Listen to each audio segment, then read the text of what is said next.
everyone, welcome to my YouTube channel Echoes of Nikita. If you're planning to study in United States but you're confused about how to get started, you're in the right place, because in this video I'm going to walk you through the entire process of self-applying for United States step by step. So let's get started. So the first step is we have to do any kind of English proficiency test, because as we are going to study in United States, it's very important that this kind of test is very important. So in this English proficiency test, it may be IELTS, TOEFL, PTE or Duolingo. You can do any one of these. But most of the universities in USA, they accept IELTS and TOEFL because it is highly valued. So most of them do this. But if you are aiming for any universities where they accept it, like there are kind of universities which accept Duolingo, PTE, anything. But if you are aiming for any particular universities and if they are accepting the Duolingo or PTE, you can go for it.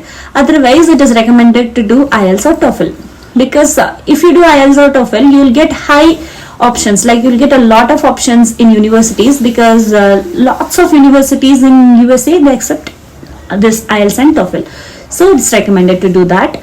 And this is the first procedure, like this is the first step you have to follow. Like after getting bands, after getting result in after completing your English proficiency test, the second thing is choosing your universities. Like if you're going for bachelor's, you can choose anything related to your field, like whatever you are going to study in your higher studies, you can choose that. And if you're going for master's or anything related to your bachelor's, you can choose. So you got I-20 from one university. So what to do next? Next is filling DS-160. After getting your I-20, the next step immediately you have to do is you have to fill your DS-160 form. Like in that, you will be filling all the details of you, and you have to be very honest, and you have to spend lots of time in filling the DS-160, because that they are going to the visa officer, he or she will be having that documents, that DS-160 form, and they will be seeing that, and even they may ask questions even from that. So you have to be very clear, and you should not make any mistake while filling your DS-160 form.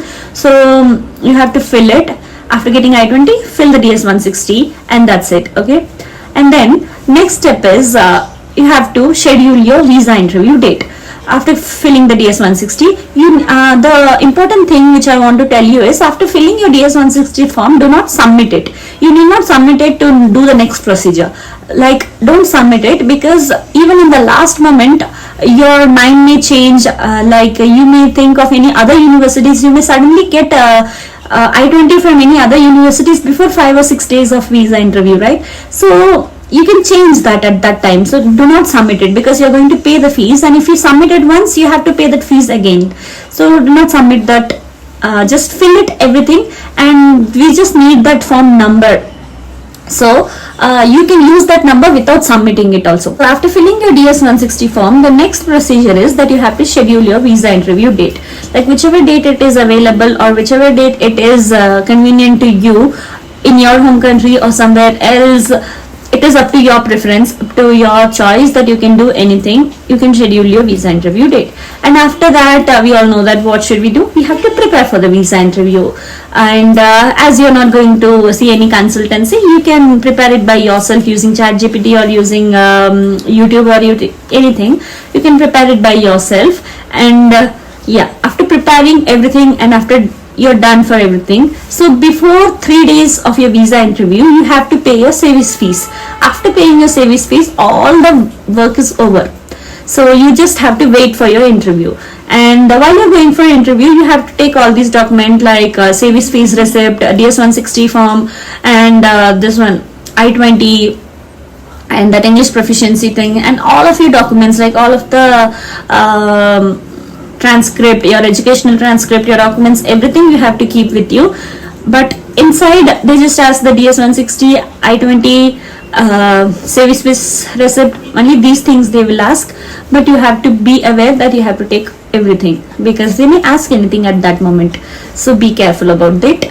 And yeah, so that's it for the video. I think I have covered everything, but if I have missed any details, like any small details or something, it will be in my description. So anything you'll be getting a lot of detailed thing in my description rather than in my video, so you can just read it once.